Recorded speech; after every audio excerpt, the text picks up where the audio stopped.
Hello, fellow gamers. I'm Gloryhoundd, and this is the mischievous DrGloryhogg, who's very stressed out right now. She's got me doing things.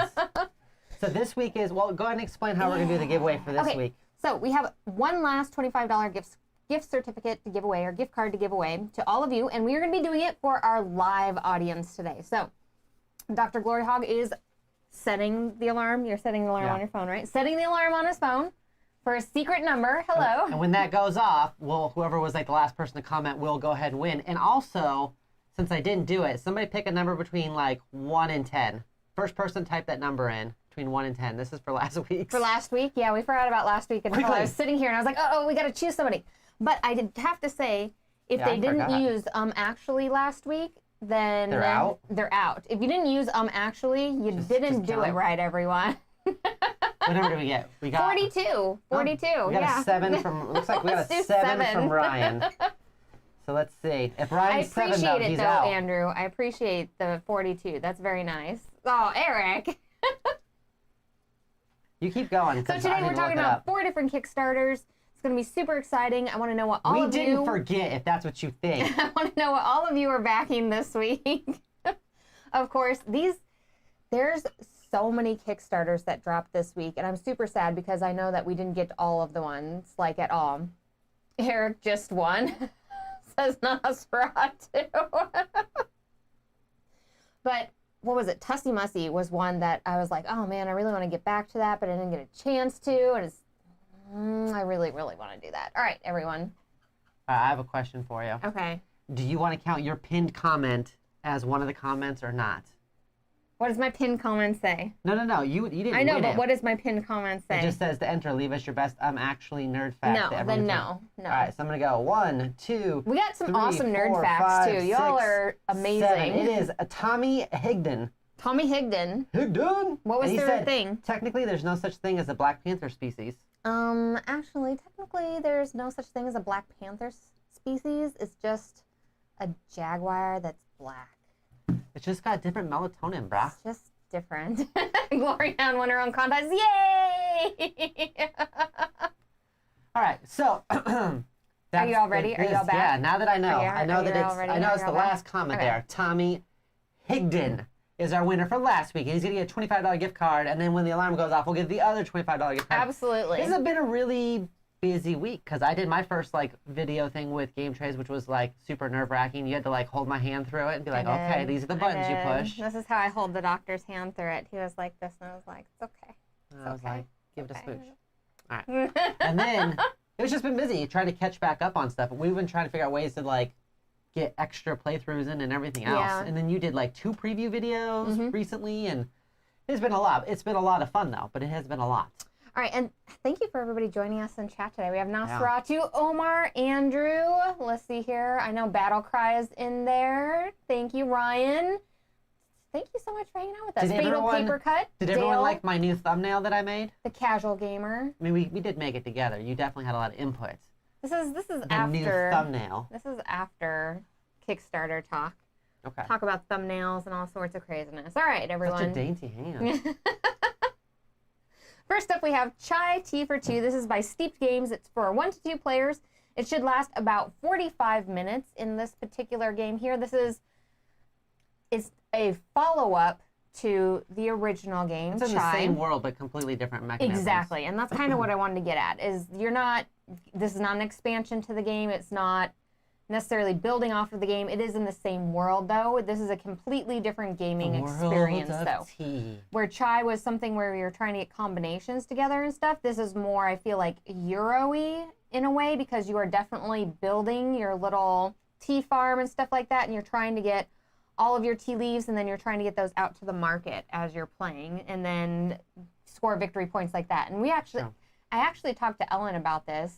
Yes, We Game Together sold me on this, says Andrew. Yeah, so, I was watching that one also. Yes, if you want to go ahead and check out a playthrough and everything, we love Ellen and Randy over at We Game Together, and they did a playthrough on this, so that's a super fun one to watch. So here, talk about your thumbnails on your own channel. Glory. I'm talking about the thumbnail for this video. I made the thumbnail for this video. You did. It was very, very good. All the blue. I like tea too much to pass on this, and I'm one of those annoying friends who's a Mr. Know-it-all on tea. Actually, all tea is the same. It's just how it's flavored with spices. Now, or something close to that. The people over at Steeped Games do an amazing production. Yeah, they have amazing production value. Couple. I was insanely impressed with the original Chai game and the effort that they put into making that game feel like you were actually sitting down at like a little shop and why? You were going to be drinking tea. Why? That's a Game Trays project. Oh gosh. You can't interject that into every Kickstarter. It literally does have Game Trays in the deluxe. I'm just saying. So that part is super fantastic. I know that as I'm going to go ahead and get this game, that the production value is still going to be amazing and everything in it. As I saw this at Gamma, I was super intrigued by it. I'm still sad, though, I haven't had a chance to play it yet. It is on Tabletopia, though. I saw that today. So if anybody is interested, it is on Tabletopia, and you can play it right away. But it is engine buildery. Let's see. It does come with the tea tins. It does. I don't know why that pumps me up so much. I don't know either, right? Tins. I'm like, tiny tins for my tea, the triple T. So good. Tiny tea tins, tiny tea tins. That's like what you could yell that out like as one of those tongue twisters. Tiny tea tins, tiny tea tins. Tiny tea tins. No. You could. No. You would never do that? I don't think that's the tongue twister enough. Yeah. What's a beginner level one? You need an entry level one. Tiny tea tins in my 2 totes or something. Tiny tea tins, 2 totes. No. Yeah. You gotta have like in my 2 totes. No, because then you put spaces in between it. You gotta have as many teas as possible in as short and Sally sells seashells on the seashore. See, you still have like some combining things in there. Tiny tea tins in my 2 totes. Totes adorbs? Totes adorbs? In the I don't 2 know. totes. In the 2 totes? I don't know. And leave them in the comments. You could, but people don't. That's fair. We need some tongue twisters off of this now. Tiny tea tins. I'm intrigued. Tiny tea tins that are made by Titans. Doctor, what are you thinking about this game? And chat, what do you think? Well, of course, the production quality is always really nice. I like that this one is optimized for 2 players. I like that it's actually a little bit more complicated. Like the complexity weight is a little bit harder because there's more, kind of give and take balance going on. And it is a different style of game. Tea doesn't personally sell me. I'm not as excited about tea as Nosferatu, for example. Right. But it's not a bad theme either. I'm not like upset about the theme. So it's kind of like right in the, I feel like I'm right in the middle on this one. Like I would play it. I don't know. With the lineup we have this week, it is very difficult. I think with the lineup we have this week, this isn't my number one, but it is an interesting looking game. This would have 100% been my number one if this was like maybe in like a last week or something like that. And that's really off of my preference of just liking bigger games, because although this is going to be heavier than the original Chai, this is still on the lighter end of board games. So you can play this with pretty much anyone. You can play it with your kids, play it with grandma, you can play it with your gaming family. And I don't like my grandma. No, that's not true. I shouldn't say that. But I'm not going to fly to a different state to play Chai Tea for 2 with her. Why are you like this? Why do you hate your grandma so much? I don't even know if she's played a game other than Monopoly. I've never seen my grandma play a game, actually. So Just Joe Blog says, the first was very light, but I like light games and family, and they enjoyed it. Quality components is superb. Absolutely, exactly. So I think it's a good comparison of this is like 7 Wonders is a pretty kind of entryway game, right? It's got some complexity to it, of course, because it's a drafting game, but for the most part, you can teach it pretty easily. But then 7 Wonders Duel was a little bit harder. It added like more complexity. You had to pay more attention to what your opponent was doing. There was harder choices. I think this is the same way, where Chai was pretty easy to get into, where this is going to add some more complexity because, you've only got one other opponent. There's not a lot. You can't mess up, or they will take it from you. I like Nosferatu's comment here. And their ships will get there faster, and you will lose, and you'll cry yourself to bed. I don't know. Oh, dude, it'd be cool to play this with the kids and let them know how important tea was in the world. And the territorial wars for the tea-growing fields and the trading exports. That way your kids hate you. That's fair. That's true. That's another thing that we talked about on our game chat that I have with Ellen, was the fact that tea is super important. Tea is super, super important in the rest of the world, like outside of the United States, where the majority of people in the world drink tea, you know? And I don't think we realize how important all the different flavors are. You all the different territories. Think about tobacco in America. Right. Right, and all the different things that have happened People around will the cut big you over business some around tobacco. tobacco. Yeah. Do you dip it? Do you use the snuff, or do you smoke it? Like, there's the same thing for tea. Same thing. Like, and they don't mess around in other countries. They're like, it's got to be steeped for this long. It's got to be this poured, temperature. It's got to be poured over a filter that was held out in the sun for 3 minutes during an 80-degree weather. Like, it's very, very precise. What I want to know is, am I gonna learn more by tea while playing this game? Yeah, it has a booklet. Oh, fatal. So like Crystal Light, gross. You better run away. This actually has a book that talks about some of the different tea races, and like, because the boats would race. Oh, nice. I mean, not really race, but I mean, it was a Try race to get get there first. Right? Yeah, as fast as you could. Big business. To go ahead and sell all your tea. So there is a booklet in here that kind of gives more of that, or maybe it's on the website. But I know there was more information on the tea races and who won them and things like that. It doesn't take setting up your board to get your kids to hate you. That's true. And there's easier ways. There are very easy ways. Tobacco and wheat would be the early American equivalent. Fair. Oh, exactly. So this is super cute. And Ellen was saying that the only thing that she was kind of sad about was not seeing all the lovely, lovely content creators in the cards and stuff like that, since this is more focused on the actual tea leaves and farming that and everything. The trading and Right, transportation. you don't get to see the cafe portion where you get to see customers coming in and stuff like that, which is a very minute little detail, but it's understandable. The art in this is super fantastic. Right, she wanted more people art. Okay. And I'm super down with steeped games. So this is $39, everyone. Would you back this? $39. That seems so inexpensive, right? I think there's a lot of times that I would have backed this. I'm more excited about this one than the original because I'm more excited about this one than the original the two-player. I like a lot because the way the two-player games are balanced are just by definition more like cutthroat, right? Like every decision is just so much more meaningful when it's set up for two players. So I usually like the two-player version of games better than the original. So. That's a huge note because in two-player games, a huge note. It is a huge note. A fat Good note, job. if you will. In two-player games, since they are built for that two-player experience, you can have an incredibly tight game as you're playing it. Please do not distract people with the burritos as I'm talking about things, Doctor. You can have an incredibly tight game whenever you're playing in a two-player game, and there's not as much downtime. It's a nice back and forth. Like, two-player games are just... I understand wanting to play with more people, but since we play two-player games, I really love whenever they're optimized for two-player. This year has wrecked us. Man. Like, I think we backed more two-player games this year than we ever have. Mm-hmm. So next year, when they all start delivering and people are like, you want to hang out? Nope. I'm going to be like, no, I don't, Greg. We only Go have home. two-player games to play. I don't Get have out. any games for you. Yeah. Just leave. Go home. We don't like you anymore. That's exactly how it goes. You have to leave now. These things are pretty sweet, I want these really bad, everyone. Yeah, I saw some of these and I was like, these are pretty sweet. I want these. They're super cute. Okay, so let's see here. Andrew says that his girlfriend loves food and drink games, so that's you. Totally. Yeah. So always easy to play with her. Awesome. If it looks delicious, I want to buy it for some reason. There is something about... Look at this little coffee one. You do have a tendency to like want to put components in your mouth and all kinds of stuff. How dare you? You're like a Don't 3-year-old. tell people my secrets. Here's the coffee one. You are like a 3-year-old who sees like a red Lego on the ground like, in my mouth? It's like, no. And you're like, but it could taste good? It doesn't. It's plastic. I want one of these trays really bad. No. Oh, maybe I want 2 of these trays really bad. Oh, God. Hold on, everyone. Hold on. Maybe I want all of these trays. $100 for some trays. These trays are really nice. Now, here's the thing with these trays. We actually have like 5 or 6 trays over there. And I used them the other day. See it? It's folded up right there. Look, I just used it. So you eat your words. So you eat your words right now. For one picture? Eric ate half of his Azul tiles before he realized that they weren't Starbursts. That's fair.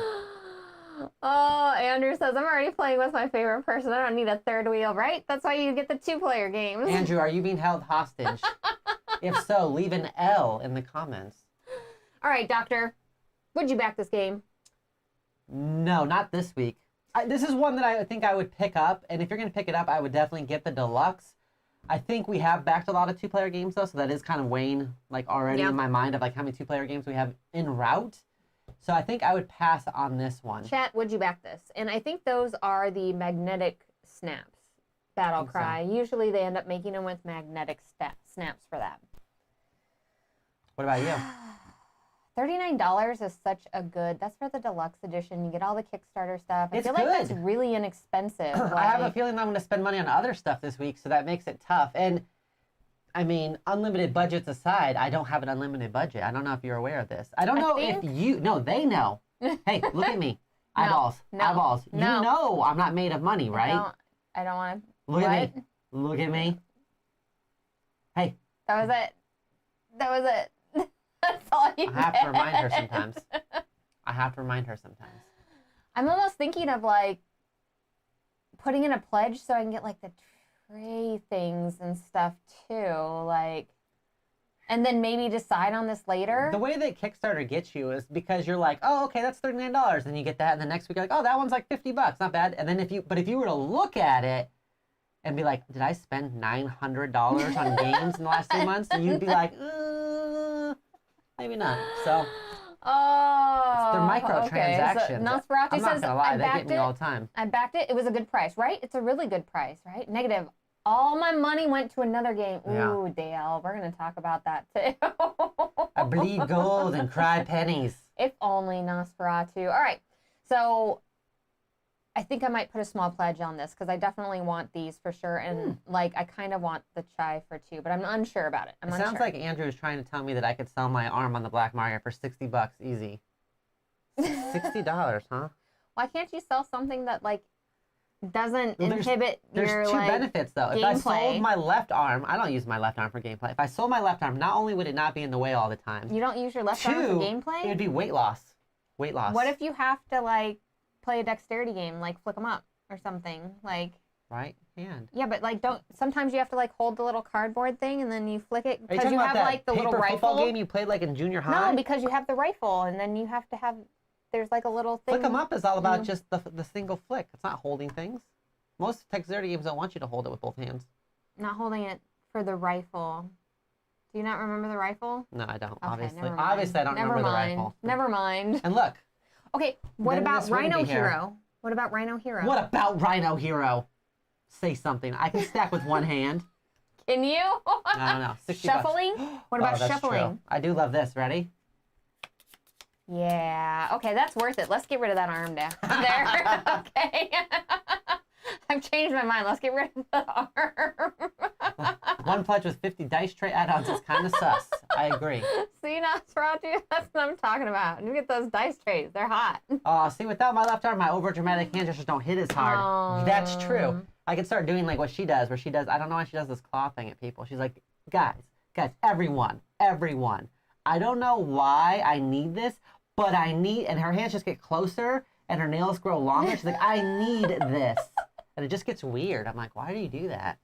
It does not. The more pointy your nails are when you get your nails done, like the more you do this for some reason. It's like you're like the cat. What else am I going to do? I'm not going to go like this. I'm not going to do this because that would hurt. I used to do. That would hurt. What was it? I got in trouble for when we first started. Was it when we were podcasting where I would hit my hand a lot, and you're like, stop hitting your hand when you're making dramatic points. James Hudson made fun of me for that. Let me just tell you. Because he was like, oh, I'm Derek. And I guess I was like talking and I was being like trying to make home points. I kept on punching my hand and he was making fun of me. We'll hold on for you, Omar. We'll hold on. Clapping is out. As soon as you start up a podcast where you have to be recorded, you will notice every single thing that you do, every mannerism, like everything you do. Oh, no more singing YMCA. That's true. All right. How many games did you miss? 1, Jay Peters. That's how fast we're going today. You missed 1 chai tea. For 2. For dos. Next up, we have Robot Quest Arena deck building game. This is by Wise Wizard Games, which I really, really appreciate them going to Wise Wizard instead of White Wizard Games. That's really, really cool of them. And this is for 2 to 4 players. Apparently, I didn't write down how long the game was. I'm guessing, I don't know, 45 minutes. Yeah, I would say.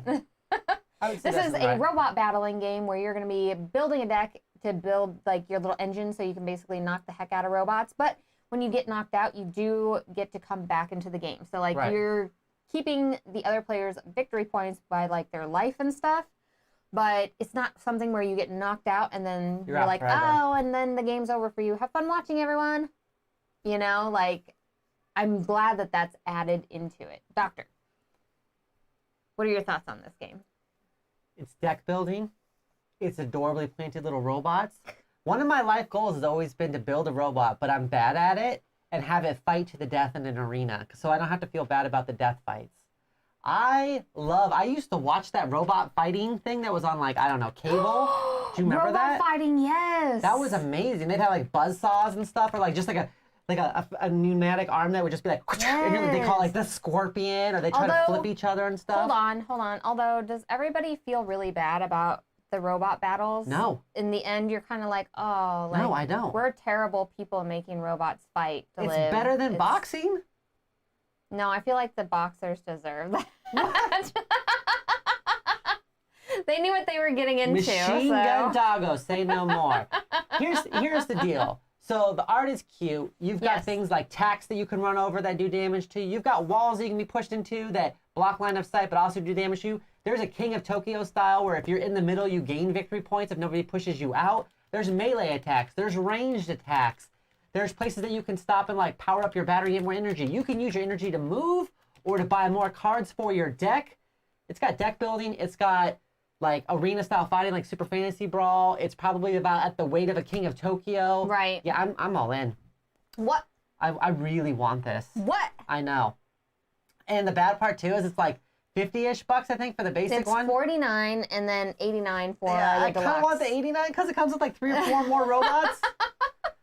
Oh gosh, I don't know. We'll have to find out a way to do this because look at it. So Wise Wizard Games, formerly known as White Wizard Games, did Star Realms. They did Hero Realms. They know deck building. They know deck building. Yes. This is a simplified deck building, but not in a bad way. Just more like in a fun way. Like King of Tokyo can just be fun. But this adds something that I think you will enjoy, which is the tactical movement of where you want to end up, where you want to place yourself. Are you in range to shoot this person? Do you want to spend your money on movement, or do you want to spend your energy on buying an upgrade card? Do you want to go, and then you get to do the deck building, which I really love the deck building aspect of it. So I think this would be a big hit. Plus, all these robots are painted.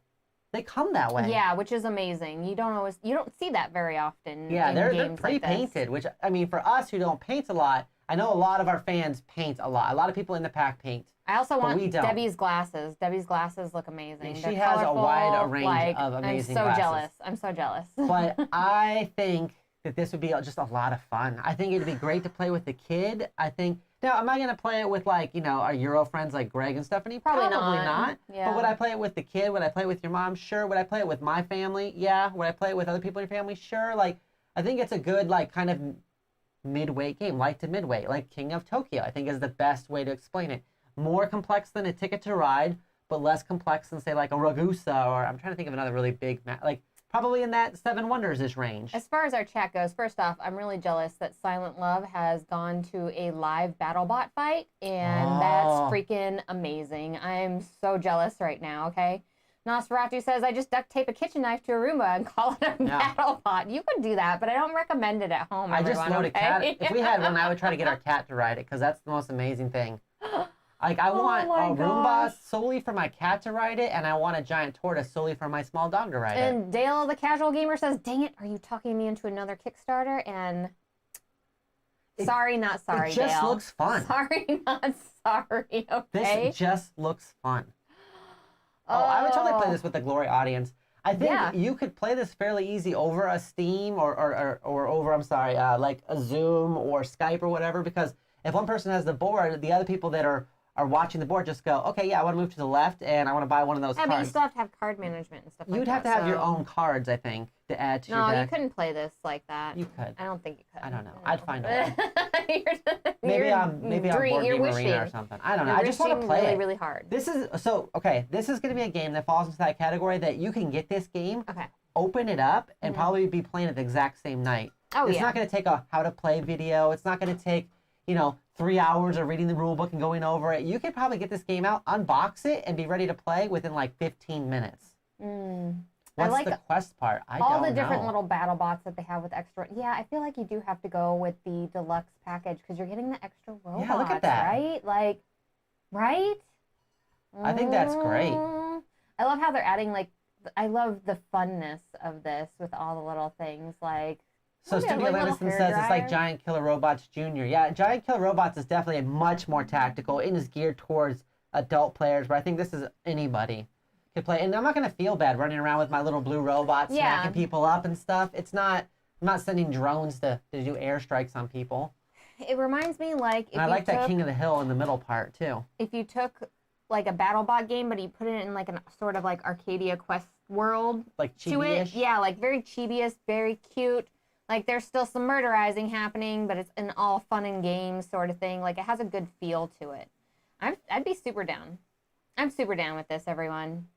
No, got to sleeve my deck builders, maybe 30 minutes All or right. so. Yeah, Dale, that's fair. Dale. If you got to We're sleeve, you here got for to our sleeve. sleeving conversation. If you got to sleeve, you got to sleeve. Oh, I think, and my favorite part of this is the way that you keep track of the VP and stuff like that, and how it's people's so health totals, and you you're do taking the damage. pieces off that. Yeah, it was such an ingenious way to keep track of victory points without having to have like a whole nother group of tokens or anything like that. I love it whenever game companies utilize things that they already have in the game for other parts of the game, and it flows so easily. Eric's right. Chibi murder is the cutest kind of murder. Yeah, Jaws looks cool, right? I thought that too. I was like, ooh, Jaws. And they all have like slightly, if I understand it correctly, it seems like they all have slightly different abilities. Like Jaws is going to play a little bit differently than Kettle. And there's not a single one here that I wouldn't want to play. Like all these characters look cute. I mean, even like Pug. Can you run around with a pink Pug? Like the pink Pug robot and just smack people would be amazing. I know. I was looking You at get that one hammers, specifically. I'm like, grappling hooks. this one right here is my jam right here. It's like super cute, but like they're gonna murder you by accident. Is this going to retail? Is it I by would accident? imagine the basic version of it would probably go to retail because it is still Wise Wizard Games that has Hero Realms, Star Realms. They've got buy-in. They've got a slot in game store, so probably retail for it. I think the biggest thing for this is that in the deluxe package, you do have that extra Kickstarter robot there that I believe is your Kickstarter exclusive. Let's see here. And what? Expansion 3 Dozer here. Yeah, so there's some exclusive. You're going to get some extra promo cards, stuff like that. You're going to have a little bit of exclusiveness. Better to it. player pieces too, so they're like shaped pieces instead of cubes. Like Where scroll at? up a little bit. Oh, okay. Looks like, or do they all come with that? No, I think this is just adds more life and stuff like that. So if you add in a robot, they're essentially saying, okay, you can play with, like, you're going to have more life and stuff like that because you could have like another robot. Does that make sense? Okay, sure. I think that. Although it says 2 to 4 for. players, I bet you could probably play more. It'd just get really crowded. Oh, like a crazy robot, like what, Super Battle or something, like a battle royale. So here's the thing I'm already thinking about. We can dang get it. somebody else to back this too. We put the boards next to each other and we just make it so it's wraparound. So if you go all the way to the left, you come around on the right side of the other board, and then you can do all kinds of crazy stuff. So Eric says, isn't this going to be digital like Star Realms? I don't think it'll have the same effect, it being digital. It might be on, like they could potentially put it on Tabletop Simulator or something, but it's not just a straight deck builder. I like that it's the two things, and I think that's the reason why you would play it. Because if it was just a straight deck builder, I think you would get bored. Here's the other thing too that Nosferatu brings up. It says, yeah, it seems like it's packaged to be retail. Those little robots right here. Individually sold, probably, yeah. What I'm guessing is that if this game does do well, you're going to see more robots in the future. That's true. Because it looks like they're packaged perfectly for this pegboard sort of thing. Okay, we'll print out a whole bunch of different types of robots. Then you're going to be able to do all sorts of different battle stuff. Robo Rally Quest Arena, exactly. Just kind of like that, right? And I like that it's simple, that you're using your energy for movement or to buy new cards to put into your discard. Mm-hmm. I like that a lot. So you always have to make that hard decision. Do I want to move over here to potentially do something, or do I want to do this? The only part I don't know, and this is on me because I just didn't see it, is there any like special like objectives and stuff like that? This is going to be so tough. It looks good, doesn't it? Chat, would you back this game? I'm so upset right now. I know we have 2 other games to count through, and I want all of them. What are we going to do this week, Doctor? Would you back this game? Oh, yeah, I would. This is my number 2 pick, I think. Yeah, and this looks amazing. And I'll tell you the reason why the other one is my number 1 when I get to it. But this is my number 2 pick. All right. Because it just looks like there's sometimes games that are just stupid fun. And Nosferatu says, well, 2 of 2 backing so far. I want to back this, like, straight up. Eric's gonna unback, but wait for retail. That's fair. That's fair. Very fair. I like the little exclusives though. If an exclusive is a robot, I can't help it. I gotta get that exclusive in there. That's tough. That's tough. And I think this is just one that you can just play. I backed you too. You can too. Yeah, the doctors made money. The doctors made a money. Yeah, absolutely. Clearly. I like the fact that this one does look like a Roomba. Working in board games pays very well, right? That's not. I might back the next Kickstarter, says Luke. Okay.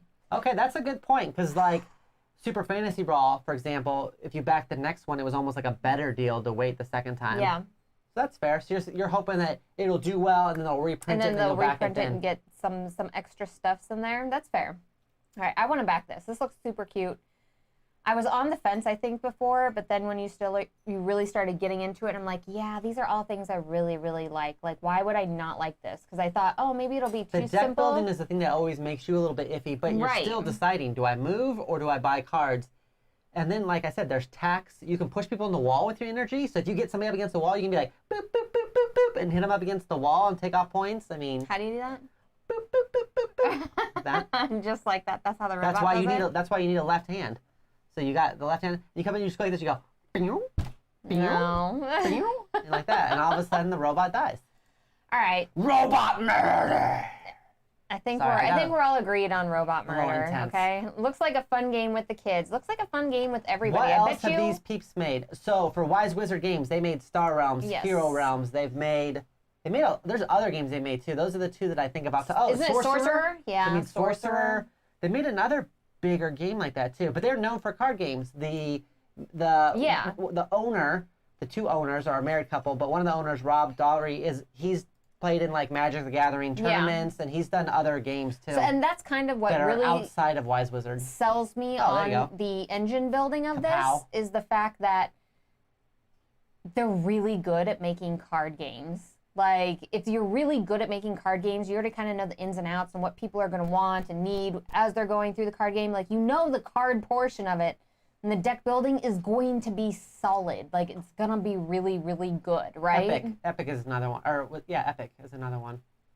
Yeah, I mean, that's the majority of stuff that they do is just card deck building style games, everyone. He's an old school Magic the Gathering player. Mm-hmm. And he even went to Ireland for the Pro Tour, so... Mm-hmm.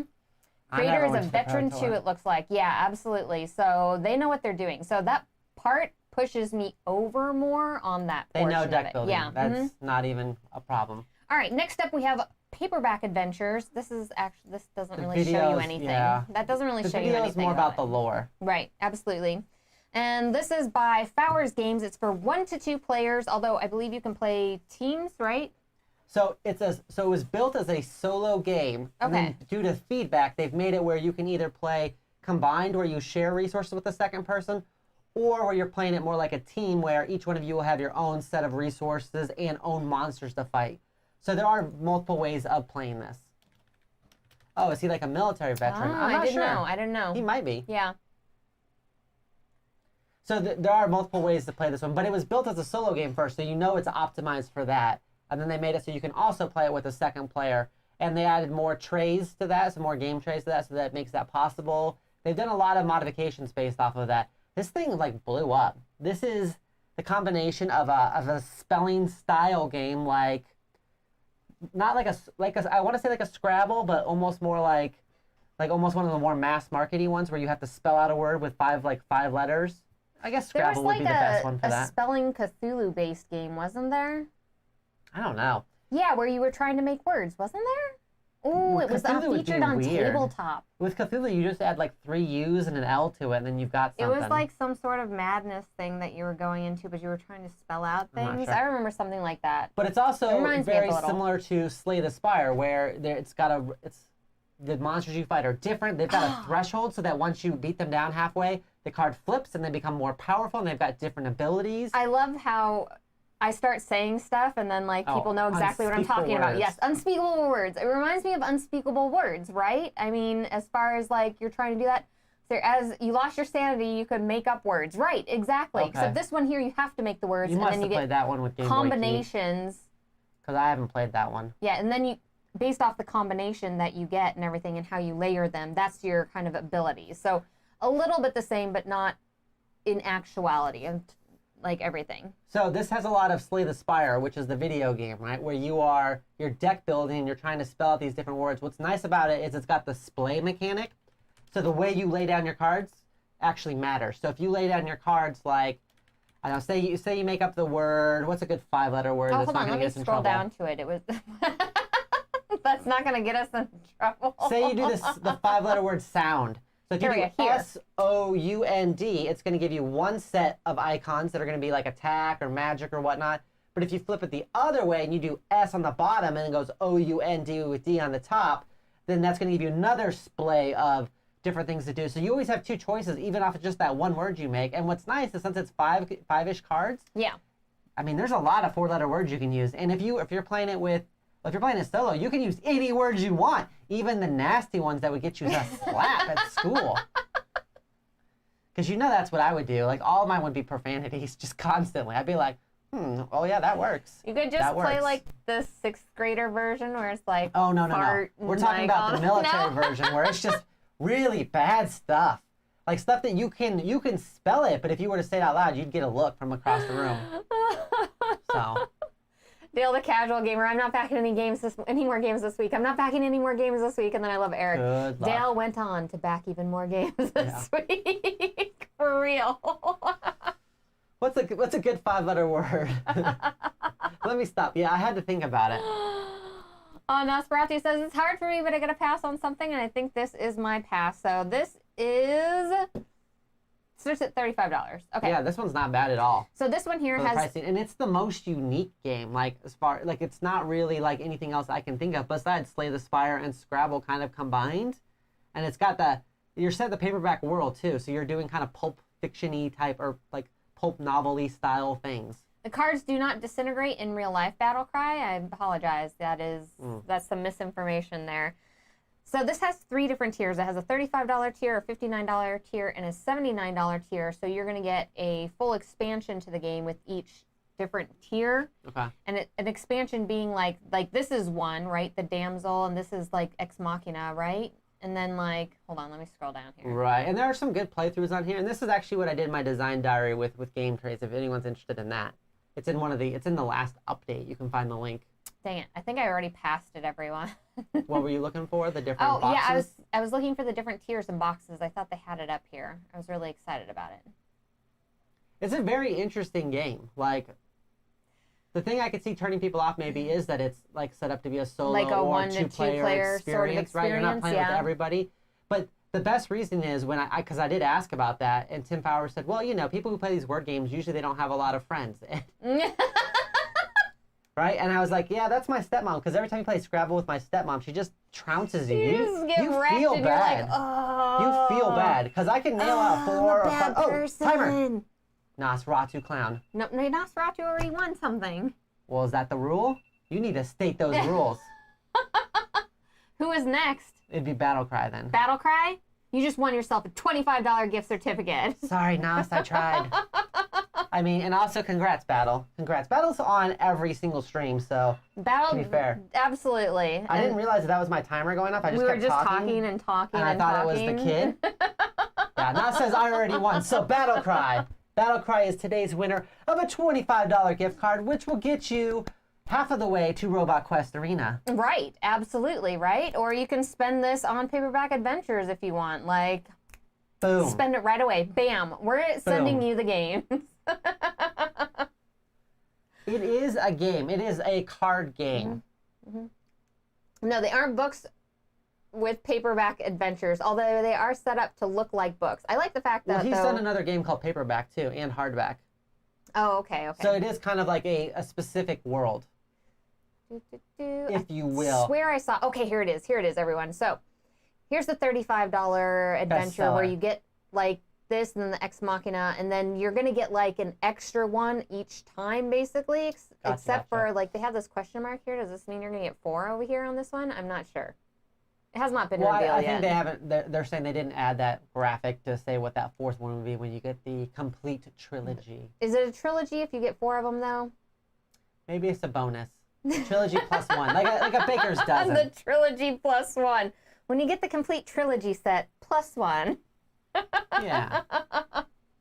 I have friends. I definitely have friends. Friends, friendly friends. Time to meet my friends. Hi. I thought you had a friend once. I'm Paperback Adventures. All right. Just one so, friend. Doctor, would you back this game? I would back this one. I think just because of its uniqueness. Now, I do have to be 100% candid here. Since it's a game trays game, I probably won't actually back this one because I will probably end up getting a copy to take pictures of and post about for game trays. So that does make it a little easier for me. I can see definitely getting in on this on the $35 realm, though, just to see what it's like because it is so unique. And I really like Slay the Spire. And I loved playing Scrabble, like, before I got into other games, like pre-military and everything else like that. And I like the way they integrated a lot of these different things, too, where all of your pieces kind of rest in those 0 slots at the bottom. And they just kind of change the orientation of the different pieces. And you can just add new monster cards. And they're working on more monsters, more heroes, all that kind of good stuff. There's lots of stretch goals going. I think it's going to be a really interesting game to play. If you all did miss out on the designer diary thing that the doctor did with game trays, I would totally recommend watching it if you're interested in this game because they talk about the design of these things right here and kind of what led them to the concept of it and how they wanted it integrated into the game and how they actually work. Because right here is like the mock-up. You don't really know what all this stuff may be doing on here, and they kind of talk a little bit about that and everything. Yeah, and what those little things are tracking is going to be like your magic, your shields, your health. You're not supposed to give it away. They're supposed to go watch the designer diary. Who are you, if Doctor?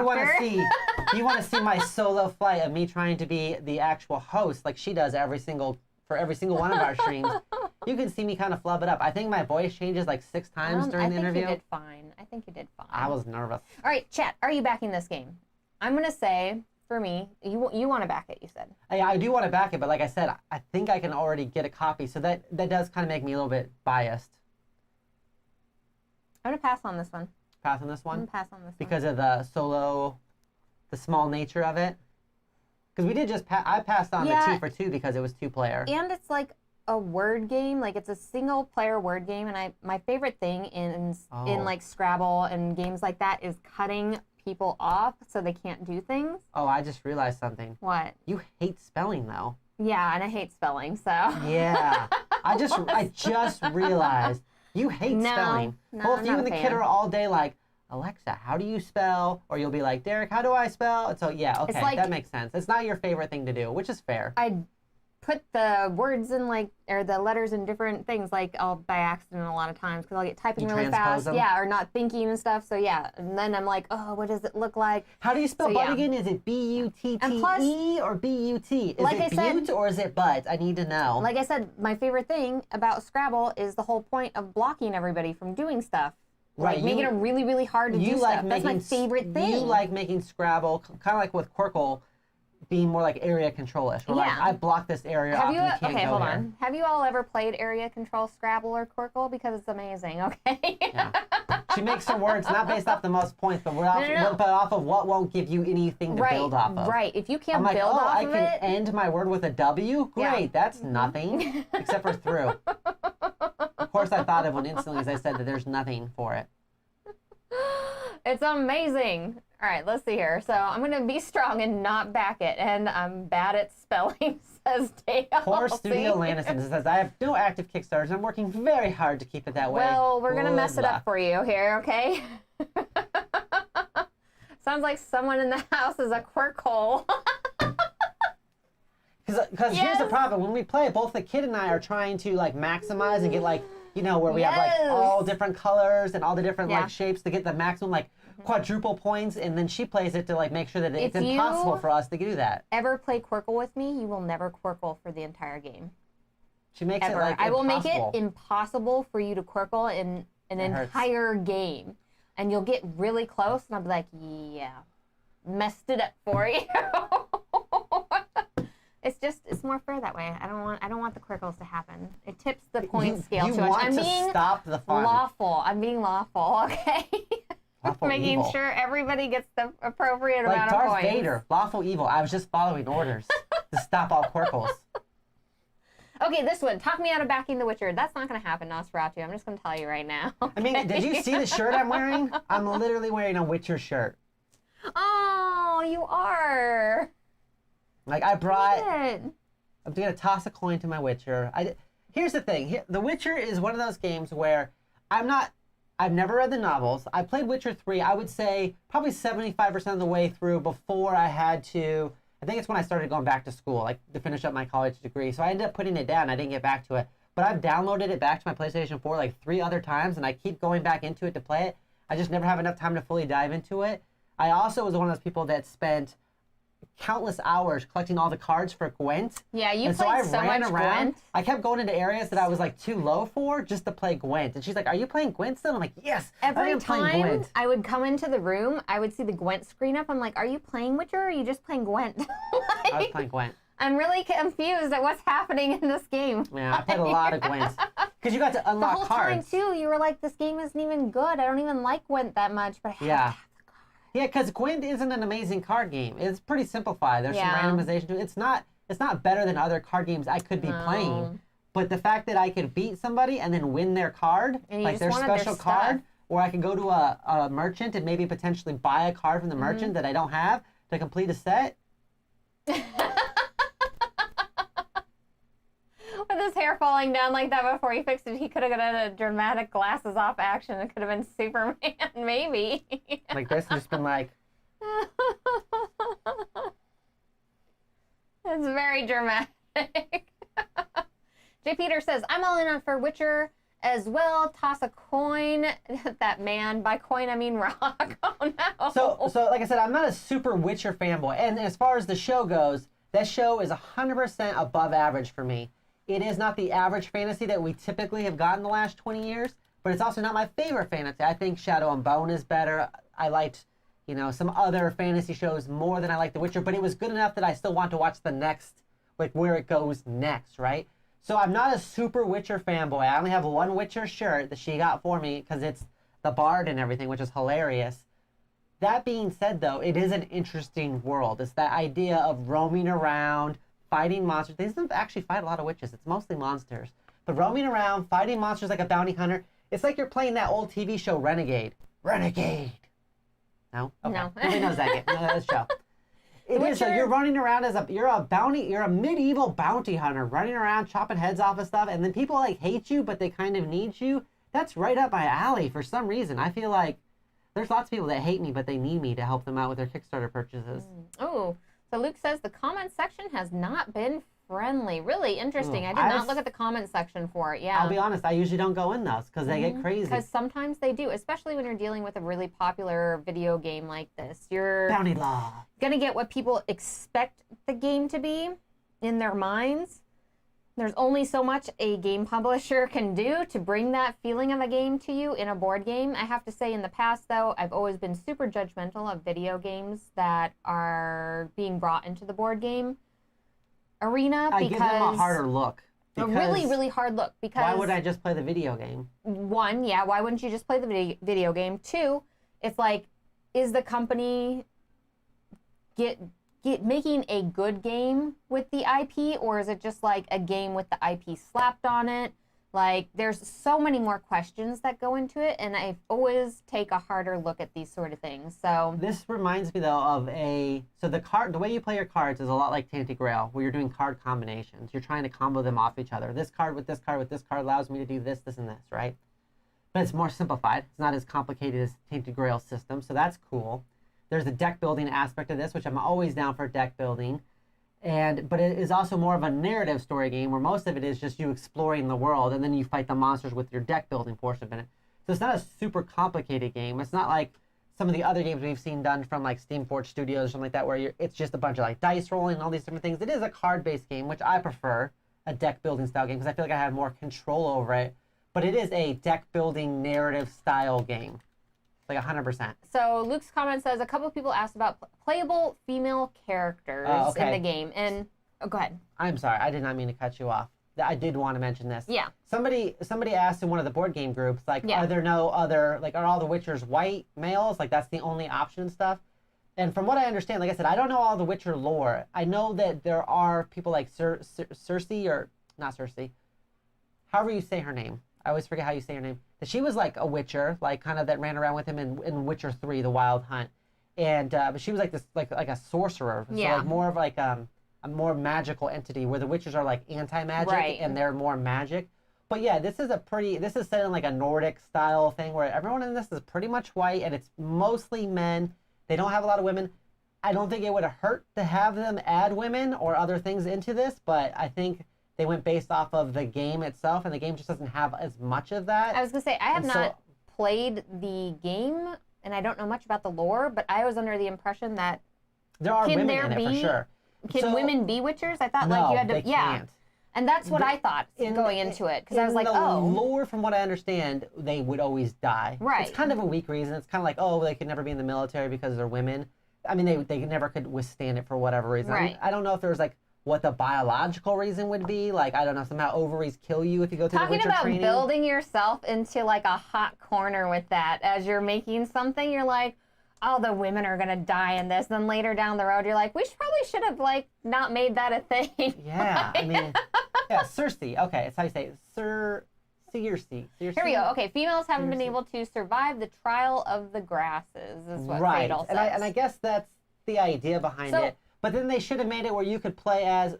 So, and I will say that when you play Witcher the Wild Hunt 3, there's a lot of females involved in it, but they're not Witchers. They're just other females that are involved. They're magic users, and a lot of it's about like romancing them and progressing the storyline.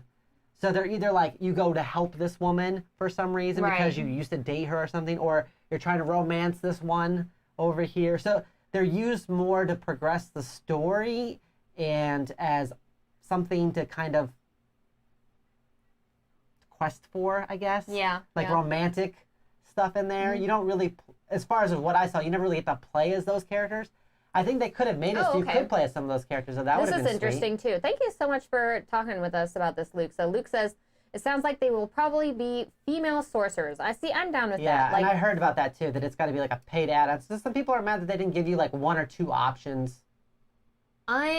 Based off of the lore that I previously had thought going into it, whenever I scrolled down, I originally looked at it and I was like, oh, there's no females in here. And then I was like, oh, no, wait, that's the lore. And it was a natural process for me, so I didn't think anything of it past that.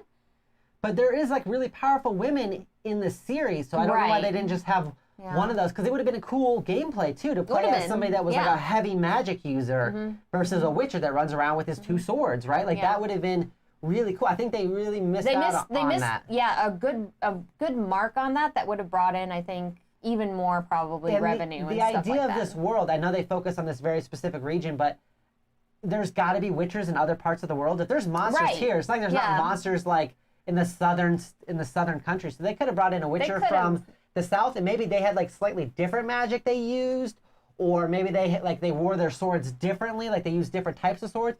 Because one of the coolest things about medieval games and stuff like that is when you talk about the Britons versus like the Gaul versus the Romans, they all use like different weapons, right? So how cool it would have been to have somebody using like just different weapons, or like to fight differently, or have different magic based off of their homeland, because that's what they specialize in, right? Especially that would have been really cool. This is set. I think they just missed out. This is set before the Witcher games, so this is when there's a whole bunch of Witchers running around and stuff. So like, that's a really good thought, kind of going through that. If they did set this where there was a bunch of Witchers already, like why didn't they add more characters in there that... Because it's not like, if they were doing Wild Hunt 3, then they could only use those characters. The Witchers were sparse, and you only had a couple to choose from. Yeah, maybe they would have be all, like, grouped in one region or something, but...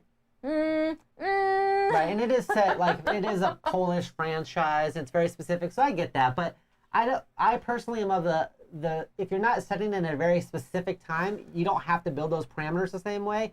They could have had a playable female sorcerer, and they could have had somebody from a different land. At least one to do something. Maybe, though, they'll go ahead and fix that, because it does sound like they are talking about some stuff. But as far as the actual gameplay itself and everything, this is actually, going into it, I thought it was going to be very much a... like dice rolling style game? Well, yeah, and like a simple sort of, okay, like we just put the IP on top of this, but it sounds like it's more like a storytelling Euro game, actually.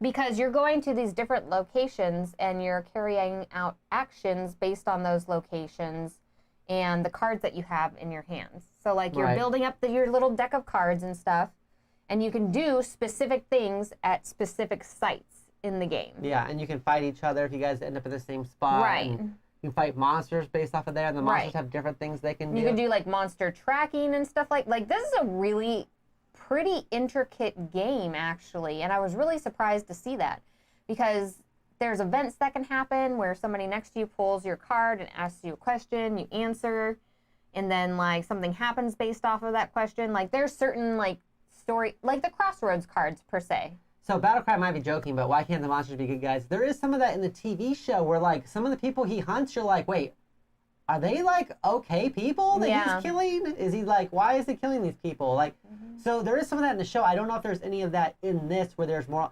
I personally like it when you go in a situation, you're like, oh, there's goblins, we should kill them, and then the dungeon master goes like, but what were they doing? And you're like, what do you mean? They're like, you guys just slaughtered all those goblins because they were in the cave, but why? And you're like, oh you're crap. like, oh, I'm a bad person.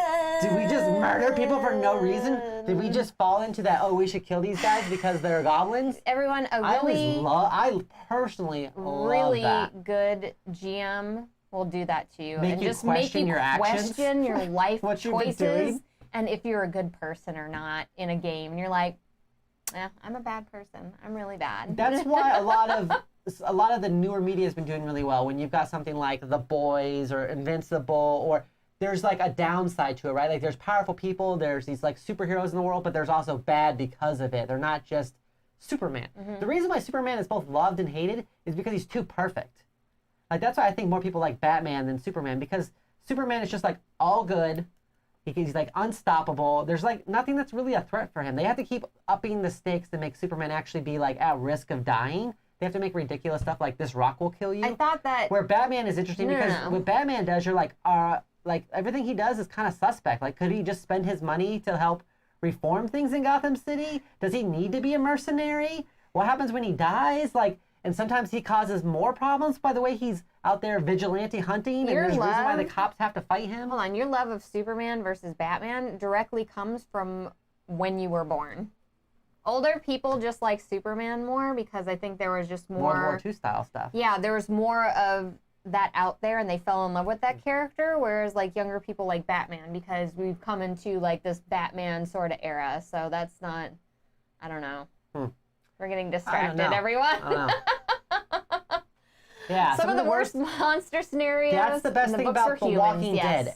Every couple seasons of The Walking Dead, you realize that the Walking Dead are problems, right? The walkers suck. Yeah. But realistically, the people are what makes you just so angry. Yes, it's the people. Walkers are going around trying to eat you. Yeah, they'll eat you. That's true. But it's in their nature. They're like, right, it'd be the equivalency of you being like a mouse and a cat. Like, can you really be mad at the cat? But it's when another mouse sells you out or another mouse tries to eat you, that's when you get mad.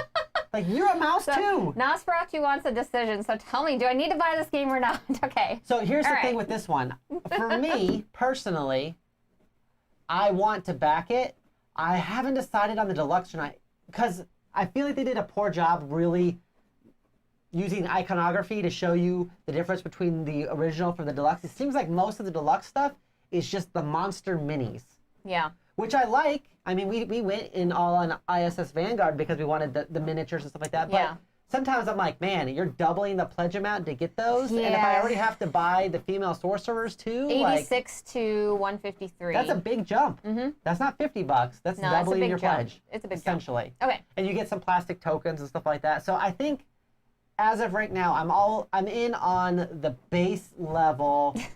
Although I'd like to have all the cool monster minis, I think I'm at the base level because it just gets expensive. And I don't love this IP as much as, say, like something like Lord of the Rings or something. Yeah. So Superman Batman is like a dog, cat person thing, kind of. Yeah, the minis are the only difference. I don't know if I want to pledge twice as much, I guess. It's because I could get Robot Quest Arena for the deluxe Robot Quest Arena for the same price of upgrading this one. That's true. So it's like, should I get the base level of this? And yeah, that's just my thoughts on it. I'm sorry. So what are your thoughts on this game? All right.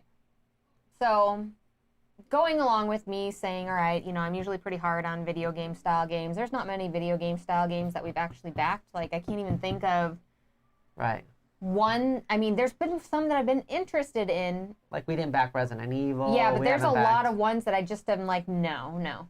This one here, I went and I grilled Ryan Schoen because... For Man vs. Meeple? Yeah, for Man vs. Meeple, because I knew that he had direct access to the game, so I asked him a bunch of questions about it. And I have to say that I'm convinced.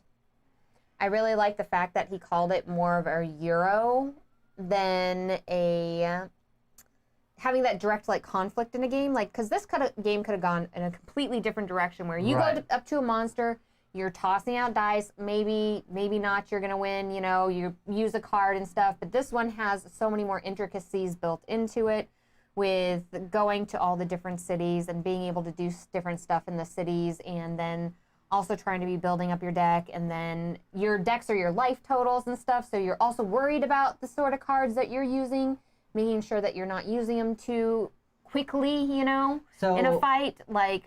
There's a lot of really fun gameplay in here that's not too tough. And it's not all just combat focused. Right, and it's not all combat focused. Because you love crossword cards and things like that. Yes, I love crossword cards so much, everyone. So in your opinion, because people who follow the show know that we played Reichbusters a lot. Yeah. This game leans more towards a Tainted Grail narrative experience where the combat is kind of a thing that's important, but the narrative is almost more important compared to something like a Reichbusters, where in Reichbusters, the battle is the most important. I think so, but the narrative doesn't necessarily take the Tainted Grail route, where I think it's a long story of stuff happening. This is little stories here and there. Yeah, yeah, absolutely. So the exploration and then the fighting the individual monsters is probably more important. Yes, and I'm really, really happy with that, because they could have really gone in this very super, super hardcore Ameritrash game that was very basic, with the IP put on it. But they took a lot of time, it looks like, into building these little stories around it and making it feel like the video game in a way, or at least have the essence of it when you're making those choices and things are happening throughout the game, right? Right. So some people are asking some hard questions. So Nosferatu says, is it worth it to unback Maximum Apocalypse to back this? Why are you making us make so many tough choices? So, in my personal opinion, I know for a fact that Maximum Apocalypse is really good, and it's cooperative. So you can play it solo or with friends. I think if I had to choose between the two, I'd probably do Maximum Apocalypse because I know for sure I like it. It's more of a sure thing. Yeah, and I know they've added more to it. And I have games like Tainted Grail and ISS Vanguard on the way, and Journeys Through Middle Earth that I could play. Yeah. So I don't have as many really good cooperative style games that fit and besides the fact with Maximum Apocalypse you're gonna break the doctor's brain. With and also with Maximum Apocalypse, you just mix in a new tribe, and you go from fighting kaiju to vampires to mutants to aliens to zombies. But so you don't have so much you can add to that. You don't have the same sort of storytelling basis, though, in the original Maximum Apocalypse. They added a little bit of it in the scenario books and stuff like that, but it's not going to be as, you're not going to have as, fun little intricate story things happening like in this one, where you do have the crossroad cards and you're making choices and things are going to happen as you go along. So it makes it seem like you're actually traveling through the map. I would treat Maximum Apocalypse like a normal board game where I would get a lot of plays on it and just mix things in. So it's almost like a game that comes with a whole bunch of expansions in it. Okay. This one, The Witcher, I think it's going to be more like a legacy style game. I think we'd play through all the content, right? It's fighting through stuff, but I don't see us going, okay, let's restart and play it again. And I feel like I'd play this one more as an experience that I play through and then maybe sold to somebody else. Gloomhaven is more like that. But it's not a legacy style I know. game. I said I'd play it more like that. Okay, just play it like that. You can play Gloomhaven over and over and over again, but realistically, I'm going to play through Gloomhaven probably once, and then I probably won't play through it again, right? Same thing with a lot of these games. I don't always, because I don't have enough time to restart them again. It's not my only game like this. So I think that I would treat this one more like a legacy style game where you're going to play through it once, explore it and everything, but I don't see myself going to the table just to play this randomly with friends. Where Maximum Apocalypse is something that you can never really play through because every time you change out the monsters, it just changes your objectives, what you're doing. So they're more like the difference between watching a movie, which is just all one story that you enjoy one time and then you don't watch a lot, versus something that's episodic show that you watch, like Supernatural. Every episode is different, but it has an overall story arc, but every episode is different. Every episode is good on its own. And Maximum Apocalypse, every time you play, it's good on its own. You don't need to be there for every single session, where this, that's true. You would kind of want to be there for the whole thing. You don't miss out on the little things, right? And I agree with Fatal up there. Fatal says, don't back video games on Kickstarter. No. I agree with that. Don't back video games on Kickstarter. Our it's not ratio turned for out backing good. video games on Kickstarters and have them not deliver is like 100%. Yeah, it's very We did it like high. 3 times and then we're like, never again. Yeah, never again. Yeah, so I think they're very different projects in that aspect, if you will, if that makes sense. G. Peters. Should I back this or go late pledge Bard song? Oh, gosh. You can't ask questions like this. That's tough. I I think don't know. Bard's Song is going to be It's more like... in depth. I think Bard's Song is going to be more of a dungeon delver, where this is more narrative. So I think they're different enough. This is more ISS Vanguard, where Bard's Song is probably more like Gloomhaven, where the fighting is the main aspect of it. So it's That's whatever you like.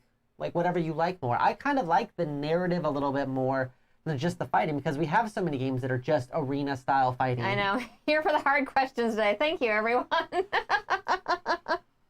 It's tough. It is tough, because whenever you get into games like this that look like, they do look like they're all the same. Like, if you had this on the table, you had Tainted Grail on the table, you had Gloomhaven on the table, you'd look at all of them and you'd be like, Seventh Citadel. they look the same. Right. Like, what's different with them? This one's got a book, And that one's got cards, this one has tiles. they're all completely different games in their gameplay and experience, so I can understand. I can understand the questions, but you have to go with what you really love, you know? And that's the biggest part of it. You know, all those are fantastic games, but if you lean more towards dungeon crawling, like, you may want to do Gloomhaven. Like, so if you like a lot of story and narrative, then Tainted Grail is probably going to be your jam, or Seventh Continent or something like that. Like, you have to go with the games that you love playing. There's going to be a ton of really fantastic games out there. Yeah. But your favorites are going to be the ones that you like the mechanics in them. And you I like feel the like, stories. like we played Clank Legacy because we liked the storyline more than we've just played regular Clank, even though we've had regular Clank more. Yeah. We played through, so I think the narrative is a big thing for us. That kind of campaign. Absolutely. For us personally. So Eric says, should I back this or buy my daughter the bike that she's been wanting? Get Buy your daughter the bike. because overall it's more important, and Also, 2, they'll ride the bike, yes. and that gives you more time to play other games. Yes, exactly. See? Right on my level, doctor. Boom. Don't tell my kid, though. I am buying her a bike. Okay, so what I do, remove the story cards you've already played, so next time you can have a completely different experience. Yeah. I'm playing Dice Throne Adventures like this. Every time a new dungeon, I like doing the same sort of thing. So a lot of times in games like that, if the cards are together, I will keep them in that way, and then I will start stacking them on the back, so I know that, all right, by the time we get through this whole deck, we're going to come upon those cards again, and maybe some people are going to forgotten what they were, you know, at that point. So you do feel like you're having a completely new experience every single time. Absolutely. It just depends on the person you are. Are you the type of person that's going to sit down and play the same video game over and over again with each individual new character? Or are you going to pick your favorite character, play through it once, maybe come back and mess around with it for a little bit the second time, but not fully complete it the second time? Typically, I'll play through a video game if I really enjoy it all the way through once as kind of a good character. And then if I really enjoy it, I'll come back and play more of a selfish character that just does stuff to see what happens. Like, what happens if I just, you know, don't help the widow? Or what happens if I try to ransack the town instead? You always play the good character first? Yeah, I know. You always play the bad first. I don't, though. We've discussed this. You are definitely more on the evil scale than I am. I'm a protector in general. So I like helping the widow and stuff. That's because I go out and cause the trouble, and then you're there to be like, nope, nope, nope, nope, nope. Yeah, you like clean everything up for me. Yeah. I know. I appreciate you. Chat's on, I appreciate chat, because chat is on fire with some good questions. So you have to decide who you are. For real. So one of the things I've started doing in order to have more of these experiences is just trying to back games at the base level that I don't feel like I need it all, because I know I'm that type of person that if I got this and it came with 8 player characters, I'm going to play through it with 1, 2, at the most 3 of them before I would just never play it again, probably. Here's the thing, though. Sometimes because I play it like once with you, and then if we played it with somebody else, I might play with another different character, because I want to have those campaigns be separately. But I'm never going to really probably play it solo. I'm not going to probably play it a 3rd time, because twice is the most I'll ever play one of these type of story-based games all the way through, if you will. And so I just know that, so I don't always need all the extra character stuff. Sometimes I might back an expansion because there's a particular character in there that I'm interested in, but that's it. Like the robot game? But the robot game, if it's a 45-minute game, it's like King of Tokyo. I've played with almost every single King of Tokyo character. That's true. Kojin says, dang, I just sold my daughter's bike to pledge The Witcher. Well, you made good choices, okay? It's fine. It's fine. She can go swimming or something, okay? Kids don't need things. Hashtag kids don't need things. Listen, they can play the board games with you, and that's fun enough, okay? Doctor and chat, what are you spending your Chipotle burrito money on this week? So I know that Battlecry has extra Chipotle burrito money, but what are all of you spending your Chipotle burrito money on? If you had to either choose a delicious Chipotle burrito meal or XYZ board game, like what are you willing to sacrifice? Just as a note, our Chipotle burrito ratios do include guacamole on everything, so ours are a little bit higher maybe than some other people. So here's the thing. My top 2 picks are Robot Quest Arena and The Witcher. Me too. They're both about the same price because I'd want to go deluxe on the robot one, and I'd go probably the base level on this one. The only thing that pushes The Witcher higher than the Robot Quest Arena is because I think people would be more excited to see us play Witcher live than they would the Robot Quest Arena. Dueling. Although I think I might actually get more plays out of the Robot Quest. It's less stressful for sure. That's fair. Because the Robot Quest one's probably going to be super easy to set up and stuff. And I can just see myself playing it. I can see myself playing with the kid. If she's got friends over, I could see playing it with them. Like, I just see myself playing the Robot Quest Arena more. Because you can just play it a couple times. Where this other one, you're going to have to learn the rules, set it up, and play it. It's just going to take more time. Eric says, at Battlecry, now you can get guacamole on your Witcher. Now you have that extra money to pay for that. $25 guacamole. True. So I think that does factor into our decision somewhat. And at the end of the day, when we have to decide which one to back, we go, okay, well, which one's more likely to get people? Are they going to be excited about watching? Because that is part of the ratio. Studio Lanniston says, my burrito money is going to my utilities bill, and that's fair. I totally get that. Our utility bill goes up like $200 during the summertime. Yeah, it's bad. It's real bad during the summer. It goes from like $60 to $80 to like $280, $3 something. Yeah. So Dale the Casual Gamer says, Witcher and Robot Quest. I'm right on the same page, I think. Witcher and Robot Quest are my favorites as well. Let's see here. Oh, geez, the doctor is definitely made out of money. He doesn't have money. He's got guac money. He's got that sweet guac money. I don't get guac. She gets guac. And Studio Lanniston says, I'd go for the robot game if I had the choice. I don't want any more unpainted minis. That's fair. Right? In your Witcher, your minis are not going to be painted. Luke is stronger than me. Luke is just going to get some accessories from the chai tea for 2. That's right. I want those other and trees so bad. Jim Gardner was showing us the plastic upgrades for Vampire the Masquerade Rivals too, but that was like $25 with like $10 shipping, and I was looking at those. All right, let me think. It's getting tough. So my 2 favorites were the robot game, Robot Quest Arena, and The Witcher. Oh. And hashtag, by the way, if any of these games showed up to my door, I'd play any of them. Like, they're all look good. Just as a note, publisher. Oh, I do not spend my money on Modern Horizons 2. I've stayed away from the new Magic the Gathering stuff. I play an Arena still, but not as much. That saves me a ton of money, by the way, Omar. I can't tell you how much money I don't spend on Magic now. I'm going to have to say that my pick for this week is going to be The Witcher, because I do not like fun, and those robots look like they're having way too much fun in the robot game.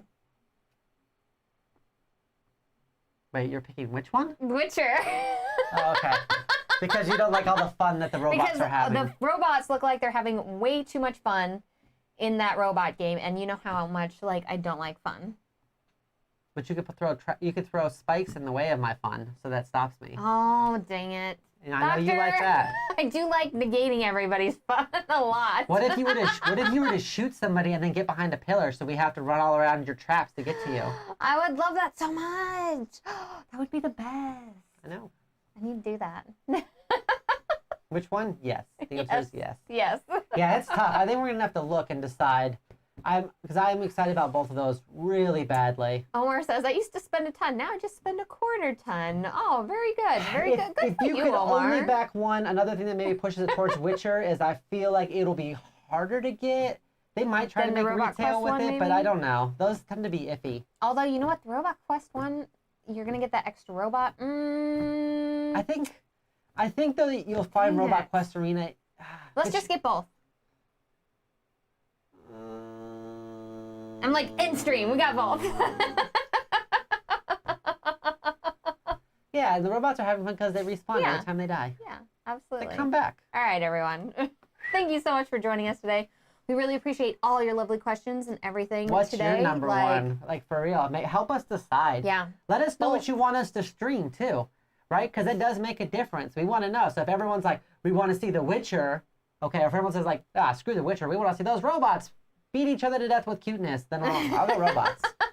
Robots. I'm not opposed to peer pressure is what I'm saying. You can sway me. I trust some of you. Some of you. So next week, Some of you. we're going to be, of course, doing our Kickstarter show where we have Adventure Tactics, the expansion on that. We're going to be doing a stream for Jungla on the Game Boy Geek channel, and we're going to be streaming another game too. I'm not for Rise sure 100%. of the Mountain King, potentially. I thought that's the week after. We're also going to be doing Fall of the Mountain King. Where'd you get Rise of the Mountain King at? That's going to be their third one in the series, okay? He's going to fall, he's going to rise. And then he's going to rise. Then he falls again, yeah, and then you just go to the hall. Oh, yeah, that's how it goes. Right. I can't be trusted with Kickstarter decisions, says Dale. Let's see here. Maybe the Glory Mom wants one of those, says Studio Lanniston. Right? We'll talk to the Glory Mom about it. I bet Glory Mom would love the robot game. She's never actually backed a game on Kickstarter, though. I don't think we can convince her to back games on Kickstarter. That would be great. We need to convince your dad to back games on Kickstarter. Anything else we need to talk about? Oh, make sure to, if you're new to this channel, make sure to give us a thumbs up, like, subscribe. Share it with your friends. Share it with your nemesis. Share it with your enemies. Listen, everybody, if you share out this video and we get up to 2K subscribers, we're going to do a giveaway. We have all sorts of cool stuff to give away. Yeah, we signed copy of Cyanide Happiness that we played on the stream. Right, by the artist and everything on that one. And Fleet the Dice game. And yeah, the new Fleet the Dice game with expansion. There's like a dinosaur game in there. There's stuff from Gameland Games in there. Like, we have all sorts of fun stuff that we're going to dinosaur game. Welcome to Dino World? No. I can't remember the name of it. All of a sudden. We've been stacking up stuff, basically. Oh, we didn't talk about Isle of Cats, too. Is that next week? It's an expansion, so I don't know if we're going to or not. I want to get Isle of... You know what? The Isle of Cats, the thing I want the most is going to be the different shaped ships, I think. You got to get that. I'm going to go look at that. All right, everyone. We will see all of you later. Thank you so much for showing up and hanging out with us today. We always, always, always appreciate you all being here, and we will see all of you later next week. Bye. Bye.